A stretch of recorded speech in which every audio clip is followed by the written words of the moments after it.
Hello friends, thank you for taking the time to watch this video to find out how to sew together a healthcare mask with a pocket for filter material for our friends in healthcare. This material obviously is not as good as personal protection equipment or N95 masks at stopping the COVID-19 virus or any other viruses or influenza that they come into contact with, but it is better than nothing, and some healthcare providers are going to be using this in conjunction with shields for protection when they run out of the equipment that they would prefer to use. So I'm going to show you just a quick sewing tutorial to get you through the toughest part here, which actually isn't really that hard. I think kids could do this. I think anyone could do this, and you could bust out a lot of these in a little bit. You'll see that there are two ways to finish the inside pocket, which is where the filter material is going to go. You can, if you have a serger, you can serger the edge and then fold it over. You'll see the line of yellow stitching there. Or, in this case, I just did a double fold. So you can see that I just folded the raw edge inside, probably about 1/4 inch, then folded it one more time, and then did a line of stitching. This will make the filter pocket have no exposed edges. The healthcare providers will be able to change the filtration material without the fabric fraying. They'll be able to wash it if they need to. Our hope is, of course, that they will have enough personal protection equipment when they need it, but just in case, let's do what we can to give them something. So here is what we're going to do. I have traced in Sharpie on this material just so you can kind of see a rough idea of where we'll be stitching. We'll be stitching all along the edges, leaving about a 2 to 3 inch gap for turning. That's personal preference. If you are a rock star sewer and you don't need that much room to turn, please feel free to make it as big as you need. But we'll be stitching all along the pink area, and then we're going to be stopping at each corner to put in the elastic. The elastic is actually going to be encased in this sandwich. You're not going to see it until after you turn it, but I'll stop at each corner and show you how we do that. So let's get going. You can use a seam allowance of 1/4 inch, 3/8. We will be top stitching this on the other side as well, so it will be extra sturdy for our friends. I'm using yellow thread. I'm hoping that that might show up well. When I get here to close to the corner, I'm going to slide my 1/4 inch braided elastic. I like to put my needle down just so that everything stays kind of sandwiched while I lift my presser foot. This is just like a technique issue. Everyone will have different ways to do this. You'll see though that can you see that? That I put the elastic right there in the middle of the sandwich so that it's in between the top layer and the bottom layer, and when I sew through it, it's going to help secure and anchor that on the corner.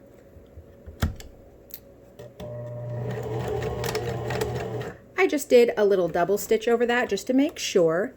Now I'm turning it. You'll see that this fabric, this elastic now, it does need to be inside here, but we don't want to catch it in this seam. So this is just where you kind of want to pay attention and make sure it's a little bit out of the way. You'll see it's roughly in here where this green part is. We're going to pick it up again at the corner, but we don't want to catch it all along here. So I'm going to sew this seam allowance. When I get here close to the other corner, I'm going to reach in, find my elastic. I can feel that it's not twisted or anything in there. You see I found the other end, and I'm going to do the same thing. I'm just going to tuck the end in the corner. Then I will reinforce it with a little double stitching just as I'm turning that corner.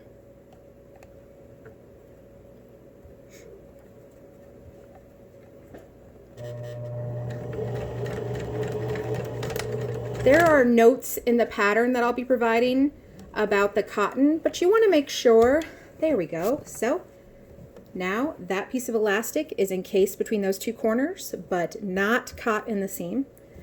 And then from here, this is just a straight stitch all the way across. The fabric that you want to use a tight weave cotton.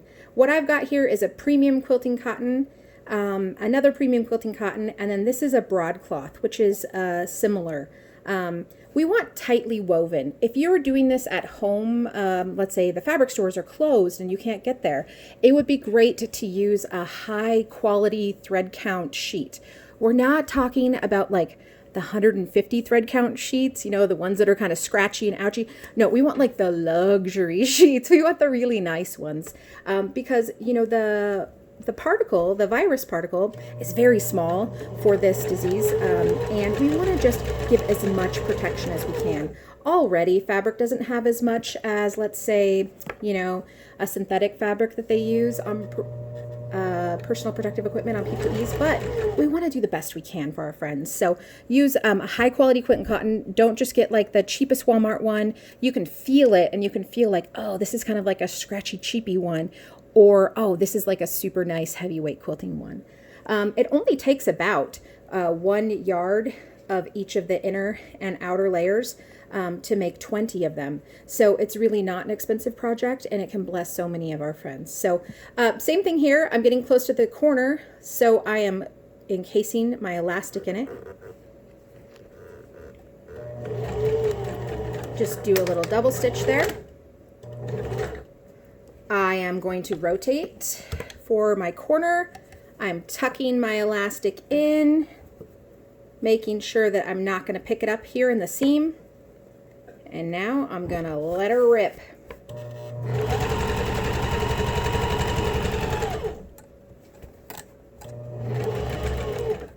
Okay, and down here, oop, I have to fish for this one a little bit.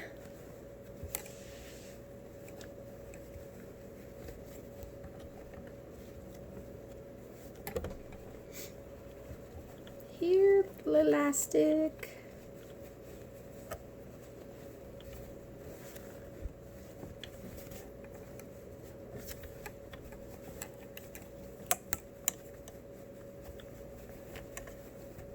That is funny. This little elastic is like, no way. I'm out. I'm in isolation. Oh, here he is. We found him. Okay, so since I had to fish for this guy for a second, I'm just going to double check and make sure that it's not twisted up in there. I could do that just by running my fingers along it. It's fine. It was just hiding. Maybe it was in the closet eating the Oreos, like me and all my mom friends who suddenly have our wonderful children home with us, which honestly is a blessing, but woo, it's a lot, right? All at once. Okay, so we are going to do the same thing here. There we go. Double reinforcing that just a scotch.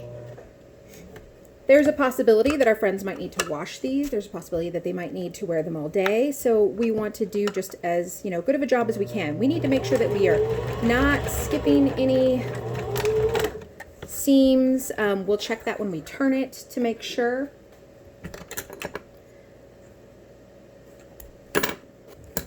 Okay, I sewed everywhere where the pink was indicated. Now we're going to flip it.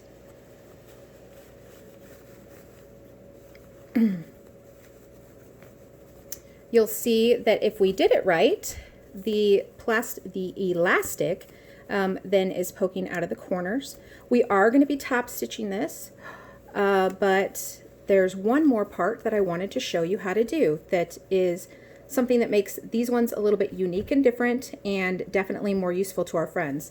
Okay, so you'll see here we've got this mask, we've got this pocket. We need to add a little bit of wire up here so that it can form to our friend's nose. So what I'm going to do, the first thing I'm going to do is I am just going to run a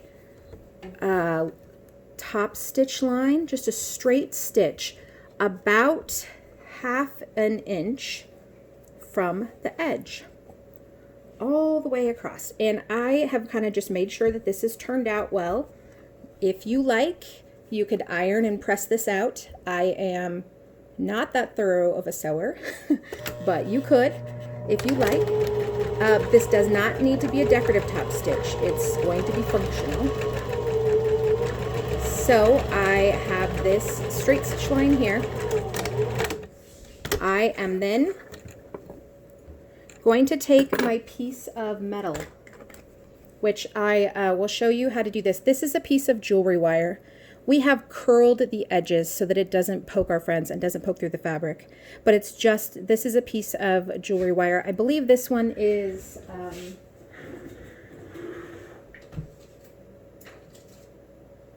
this one is 14 gauge.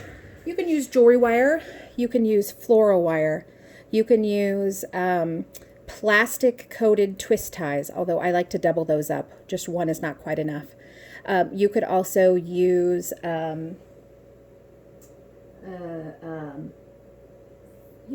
some people said that they have used pipe cleaners. I'm not sure how well. I would do 2 layers of those, maybe 2, and it might add a little extra bulk. I like the tightness of this. But anyhow, we've created a little pocket up here with our straight stitch. And I am just going to slide that in. Do you see how I just slid? Oh, maybe you didn't because I did it off camera. Let me just do that one more time for you so you can see that better. Okay, so this is where the straight stitch line is up here, about 1/2 inch down. I have just simply slid this in here. This is the wire that I prepared. We want to prepare the wire by curling the edges. This wire, then I'm going to center it here. When it is centered, there's about a 1/2 inch on each side. So what we're going to do, we're just going to secure this with a straight stitch. So I am going to put a little straight stitch here. You obviously would not want to run over your metal. Your sewing machine would not be very happy with that. That would be like sewing over 14 different pins probably. Okay, so now it's secured on that side. Now I'm going to do it again on this side. There's nothing fancy about that. That's just a straight stitch. We're just kind of making a little pocket there for a wiry nose piece for our friends. This is going to help them form the mask to their nose so that it can hold it and help them make a tighter seal. This makes it a little bit different than just the regular straight patterns that we've seen out there because we do want to give them a pocket for filtration and we want to give them a little piece of wire to help it mold to their nose. Okay, from here, we are just going to do a straight stitch around we've already done the top. Now we're going to do a straight stitch across the bottom to just close up the hole where we turned. And then I'll show you how to do the pin tucks, which are pretty darn easy. So you can see here, whenever you turn, you need to tuck in your extra fabric. If you are a very serious sewer, you can pin it or clip it. I think it's funny, some of us definitely sew by the rules, and some of us are kind of like, woohoo, what's the worst that could happen? I think you can tell which kind I might be. So I'm gonna go ahead, I just accidentally lost my thread. Any kind of thread will work here. I'm using a poly right now, a polyester, 100% polyester. I have used cotton on a couple of these. It's really, either way is just great. The point is just that we're doing steady, small stitches. Maybe not even small stitches. How about that we're just being precise with our stitches and that we don't have any gaps or holes. Like, you know, we're checking to make sure.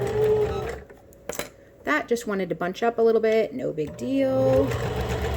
Somewhere someone who taught me how to sew is thinking if you had just pinned it, that might not have happened.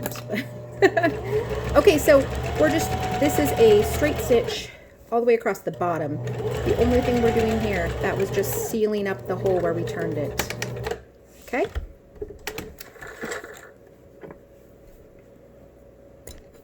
Now, you can see here that this is sealed up, that we've got one full piece, and we've got this lovely pocket here that our healthcare friend will be able to put their favorite choice filter material in.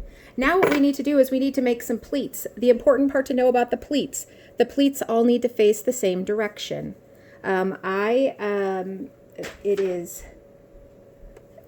will put in the pattern directions for you so that you can see a better visual of this. but you can either measure them and do them equally spaced, or you can kind of eyeball them. The most important thing is that the finished size here on the edges, we want that finished size to be 3.5 inches.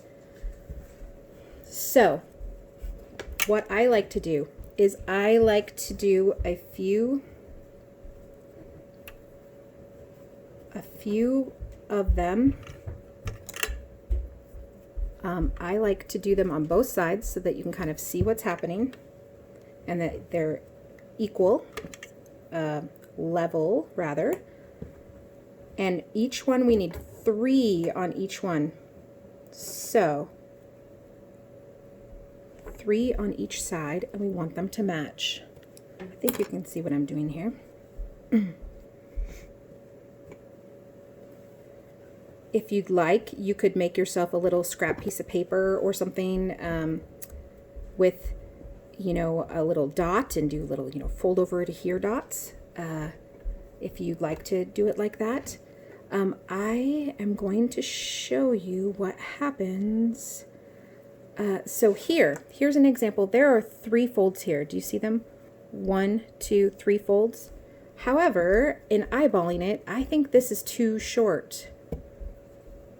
And surely it is.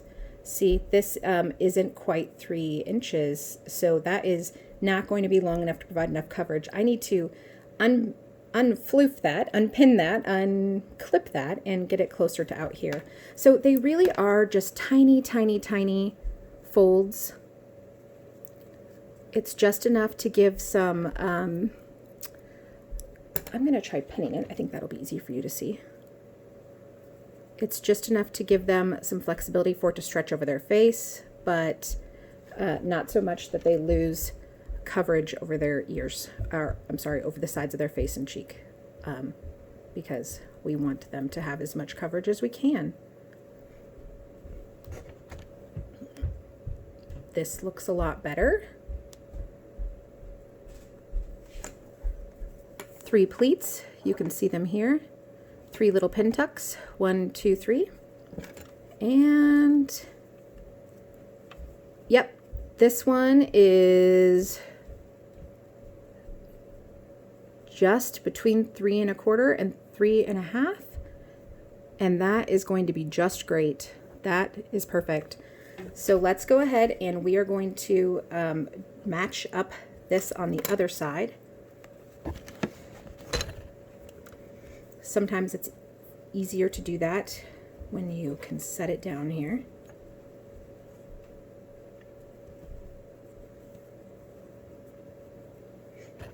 You are not pin tucking the pocket on the inside, and so I will show you what that looks like in just a second.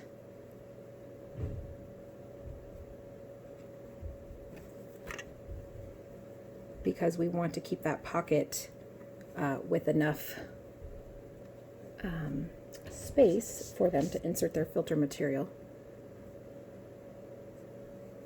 You've probably seen all kinds of information on what filter material might be good.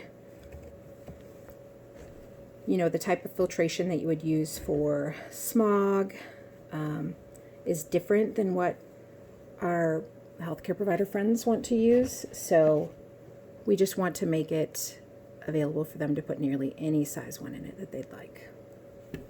Okay, I've done a matching one on that side. I'm just going to double check that it is close to 3 1/2.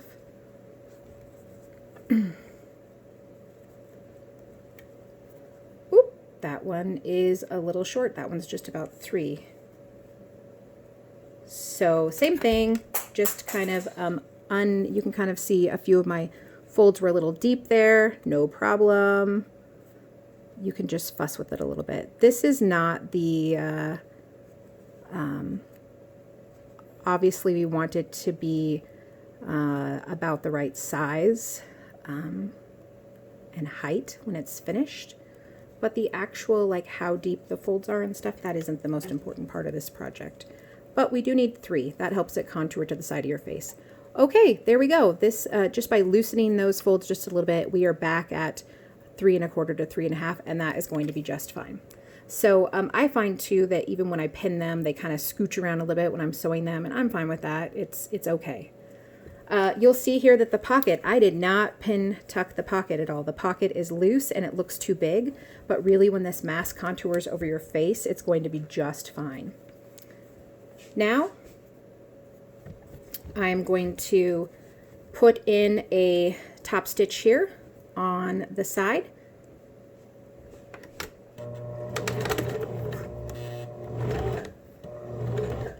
Are you a pin sewer? I'm not. I can't get over that. Usually I'm not. And you'll see there, like that last one there, it kind of got a little, there you go. It loosened up just a little bit. I'm okay with that. No big deal. I like to then go ahead, turn it, and let's do one more parallel line here so that we can give a little bit of extra reinforcing to this seam that will be under some pressure because the elastic and all sorts of things. So you can see there that I have done another line of stitching right against there to give a little more, is it still in focus? There we go. To give a little bit more of reinforcement right here on this. We're going to do the same thing on the other side.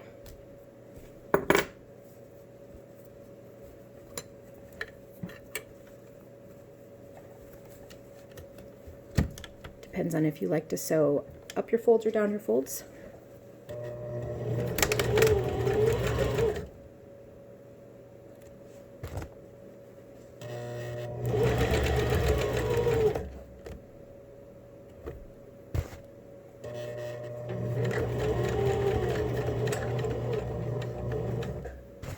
Okay, and same thing, I'm going to make a parallel line of stitching next to it to help add some reinforcement.